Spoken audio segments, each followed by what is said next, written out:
دوستان عزیزم، درود و مهر. امروز قرار غذای ساده و خوش‌طعم با اسفناج درست کنیم. راحت آماده میشه ولی طعمی داره که شاید رقیب کوکو سبزی بشه. 4 عدد تخم مرغ داخل یه ظرف بشکنید و به مدت 1 دقیقه هم بزنید. بعد از 1 دقیقه 1 لیوان شیر رو بهش اضافه میکنم و دوباره هم میزنم تا شیر و تخم مرغ با هم دیگه مخلوط بشن. من این غذا رو اولین بار بود که درست کرده بودم و به جرئت میگم که از کوکو سبزی فوق‌العاده خوشمزه تر بود. 400 گرم اسفناج نیاز داریم که باید ریز ریز خوردش کنین.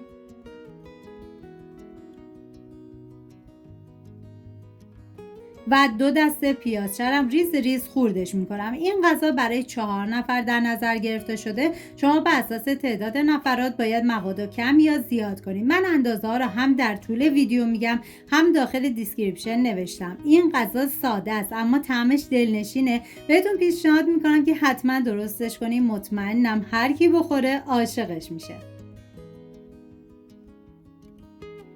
اسفناج خرد شده رو به تخم مرغ اضافه میکنم و پیازچه ریز شده. واقعا یه ترکیب عالی و فوق‌العاده خوشمزه. ما نیاز به 4 قاشق غذاخوری آرد گندم داریم که میریزم داخل ظرف و همچنین 2 قاشق غذاخوری یا پودر نان یا پودر سوخاری که من از پودر نان استفاده کردم و 300 گرم پنیر پیتزا. عزیزانی که پنیر پیتزا دوست ندارن استفاده کنن میتونن جایگزین از پنیر خامه‌ای استفاده کنن. و 4 حبه سیرم من رنده کردم و به بقیه مواد اضافه کردم. ادویه هام شامل نمک، پودر تخم گشنیز، زردچوبه، فلفل سیاه و پودر سیر. همه مواد رو با هم دیگه مخلوط میکنم.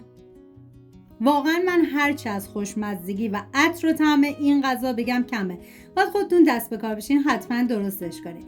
داخل تاب من مقداری کره ریختم که شما از هر نوع روغنی که دوست داشتین میتونین استفاده کنین و همه مواد رو میریزم و بعد میذارم تا یه سمتش سرخ بشه. شما حتی میتونید این غذا رو به صورت قاشقی بریزید داخل روغن و سرخ کنید، ولی من همه مواد رو به صورت کوکو یه جا ریختم و میذارم تا یه طرفش کاملا سرخ بشه.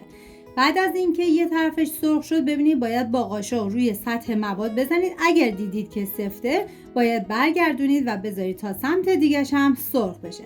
امیدوارم این غذای ساده اما خوش‌طعم براتون مفید بوده باشه و درست کردنش لذت ببرید. اگر این مدل ویدیو براتون جذاب، خوشحال میشم با لایک و سابسکرایب ازم حمایت کنید تا بتونم دستورهای بیشتر و متنوع‌تری رو براتون آماده کنم. نظراتتونم مثل همیشه برام ارزشمنده. تا ویدیوی بعدی مراقب خودتون و خوبی‌هاتون باشید. بدرود.